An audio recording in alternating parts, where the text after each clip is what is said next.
Hey everybody, it is late at night and I am Norman. Welcome to the 15th episode of my 30 Watches in 30 Days challenge. Tonight we're going to be looking at the second Poljot watch that I own.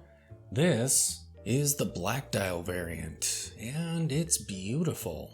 So let's check it out.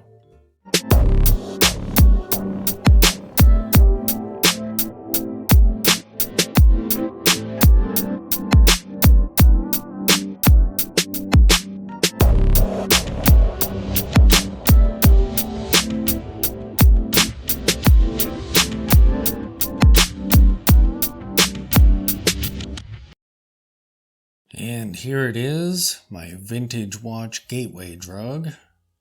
This is the first vintage watch that I've ever owned, and it is beautiful. Look at how thin it is.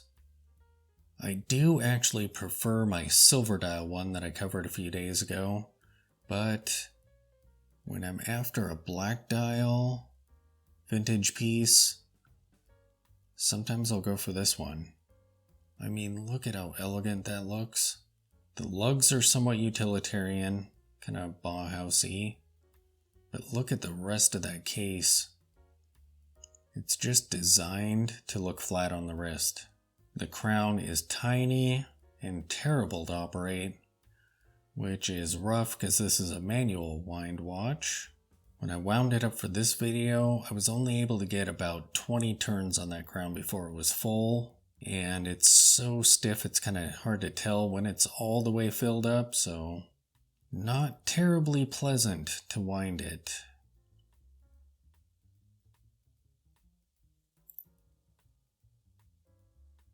The case back here.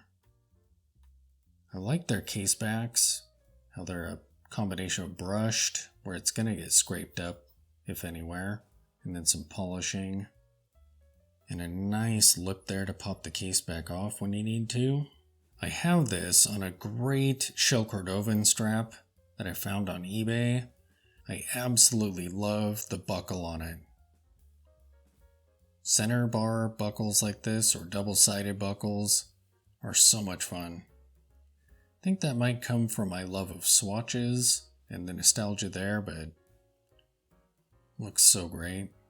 And this dial and crystal combination, absolute brilliance. Look at all that distortion there. Just super fun to look down and see that. And I actually like the cutout indices. I've recently seen this done by other brands.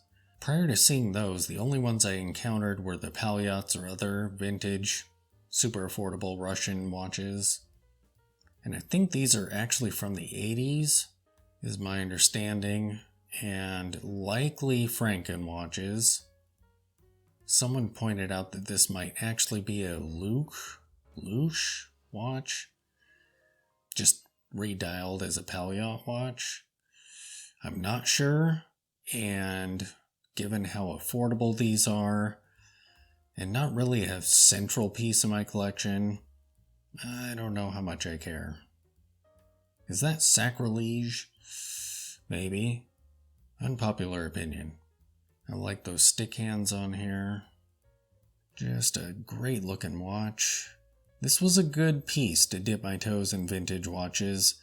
Kind of get over my fear of buying an old watch and my fear of acrylic crystals as well.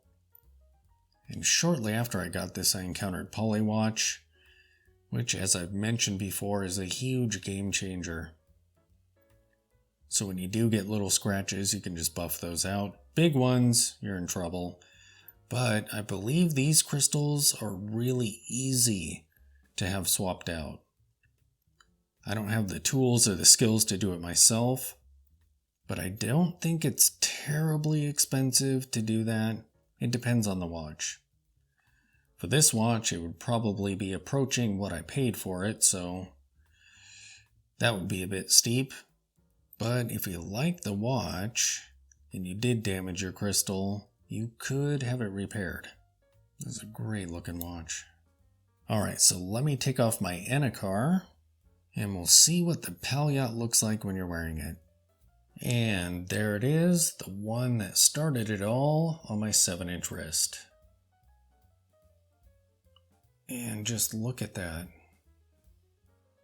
These watches are pretty impressive. Their aesthetics are just gorgeous. How they fit on the wrist is amazing. That thinness and just the overall shape. And there's that buckle.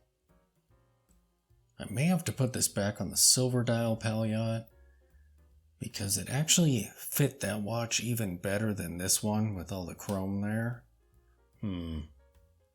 We'll see.